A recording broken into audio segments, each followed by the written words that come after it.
Buenos días. Hoy día vamos a ver el capital de trabajo, pero dentro del estado de situación financiera. Hemos estado desarrollando ya algunos conceptos relacionados al capital de trabajo. Sin embargo, ahora vamos a realizar, digamos, en relación con un caso práctico. Eh, bueno, en este caso tenemos una empresa comercial, bueno, que básicamente se dedica, digamos, a vender, a comprar y vender productos farmacéuticos y se encuentra, digamos, dentro del régimen general, ¿no? Y su información es la que tenemos. Tenemos aquí un poco, digamos, información más o menos desorganizada, ¿no? Es decir, una lista de cuentas o de nombres de cuentas que están representados aquí con sus respectivos montos, ¿no? Tenemos, por ejemplo, tributos, cuentas por pagar comerciales, otras cuentas, camioneta, que es un activo fijo, su depreciación. También tenemos aquí tributos, cuentas por pagar, comerciales, inventarios, capital, resultados acumulados, cuenta corriente y obligaciones financieras. Bueno, estos son entonces los datos, ¿no? Y tenemos aquí información adicional. Tenemos, por ejemplo, aquí detallado la cuenta del efectivo, ¿no? La cuenta del efectivo está conformado, como ustedes entenderán, por el dinero en efectivo, valga la reiteración, también por cuentas corrientes y otro tipo de fondos que pudieran haber, ¿no? Que pueden ser, por ejemplo, remesas, podrían haber fondos como en este caso restringidos, ¿no es cierto? Que por alguna razón no podríamos utilizar, ¿no? Entonces, esos son fondos sujetos a restricciones por cobranza coactiva en este caso, ¿no? De manera específica. Entonces, ¿qué significa eso? Que probablemente tengamos otra cuenta, aparte del que tenemos, por ejemplo, en el banco de crédito, de repente tenemos en esa misma entidad financiera o en otra entidad financiera tenemos una cuenta corriente y el mismo que ha sido, digamos, de repente que es embargado o está en proceso de embargo, ¿no es cierto? O simplemente se ha trabado embargo, ¿no? Entonces, por lo tanto, ese dinero de los 4.200 en este caso no puede ser movilizado, no puede ser utilizado, ¿no? ¿Qué más? Tenemos también aquí adicionalmente respecto a los inventarios, ¿no? Del total de inventarios el 16% pertenecen a mercaderías con desmedro y que a la fecha su venta de mercaderías sería ilegal los que se encuentran inventariados hace dos periodos, ¿no? O sea, cuando hablamos de periodos nos estamos refiriendo, digamos, a años o ejercicios económicos, ¿no? Sin embargo, aquí anota bastante puntual, digamos, el desmedro, ¿no? Como en este caso la empresa es una farmacia o una empresa que comercializa medicamentos, entonces muchos de esos medicamentos normalmente, digamos, tienen fecha de caducidad, ¿no? Entonces, esa fecha de caducidad está asociado al desmedro, ¿no? Si los medicamentos están fuera de esa fecha, o mejor dicho, fuera de la fecha actual o vigente, entonces esos medicamentos ya no podríamos venderlos si estamos en una farmacia, ¿no? Entonces, esos ya no serían parte del capital de trabajo, los mismos que había que provisionar, ¿no? Para recuperar de alguna forma esas pérdidas, porque finalmente va a ser una pérdida, ¿no? Entonces, en este caso dice que es el 16% del total de mercaderías corresponde a este aspecto, ¿no? Del desmedro, ¿no? Que son básicamente, digamos, entre otras cosas, la fecha de caducidad que podrían tener los medicamentos y otros productos que comercializa, digamos, esta farmacia, ¿no? Y lo que nos pide aquí es presentar los estados, bueno, el estado de situación financiera, porque teníamos ahí información un poquito desorganizada, les decía al principio, ¿no? Hay que organizar esa información y elaborar el estado de situación financiera, ¿no? Y de ese estado de situación financiera hay que determinar el capital de trabajo para el año 2019, es decir, para el año 2, digamos, ¿no es cierto? Entonces eso es básicamente lo que tenemos que realizar en este caso práctico. Entonces, primero hay que elaborar, digamos, o formular el estado de situación financiera con esa información que teníamos, ¿no? Entonces, primero, como ustedes entenderán, todo estado financiero tiene un encabezado, que es esta parte que tenemos aquí, ¿no? El nombre de la institución o la empresa, el nombre del estado financiero, el periodo y la unidad monetaria, ¿no? Eso es lo que normalmente va a encabezar un estado financiero. Luego tenemos aquí ya propiamente el estado financiero, ¿no?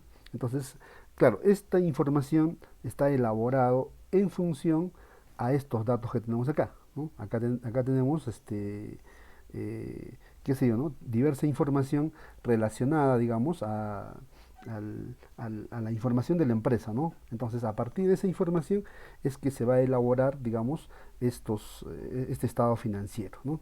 Entonces, tenemos aquí, por ejemplo, ¿no?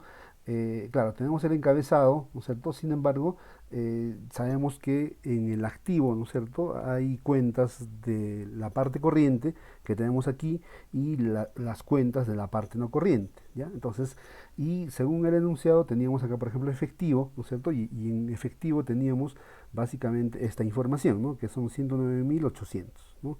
Y están obviamente disgregados, ¿no es cierto? De acuerdo a las subcuentas, ¿no? Entonces es lo que tenemos acá, ¿no? 109.800. Luego tenemos otras cuentas por cobrar, 950, y tenemos también inventario, 61.000. Eso es lo que tenemos en la parte del activo corriente, que suman en total 171.750. Luego tenemos la parte no corriente. Teníamos básicamente dos cuentas, una que es camioneta, que es el activo fijo, y la depreciación, ¿no? Que es 8.000. Entonces restamos y nos sale 32.000, sumamos esos 32.000 más los 171.750, nos sale 203.750. Eso es la parte del activo, ¿no? La parte del activo. Tenemos aquí la parte del pasivo, ¿no? La parte del pasivo. Tenemos aquí tributos, que es 4.000, cuentas por pagar comerciales, 10.350, obligaciones financieras, 35.000. Todo eso suma 49.350, que es la parte del pasivo corriente, ¿no? Ya sabemos que el pasivo corriente son las deudas que la empresa haya contraído con terceros, pero que, digamos, tienen una fecha de vencimiento dentro del periodo o dentro del ejercicio económico. ¿Qué más? Luego tenemos aquí una cuenta específica relacionada al pasivo no corriente, que son cuentas por pagar comerciales largo plazo, ¿no? Por el monto de 5.000. Y sumamos ambos montos del pasivo, 49.350 más 5.000, nos sale 54.350.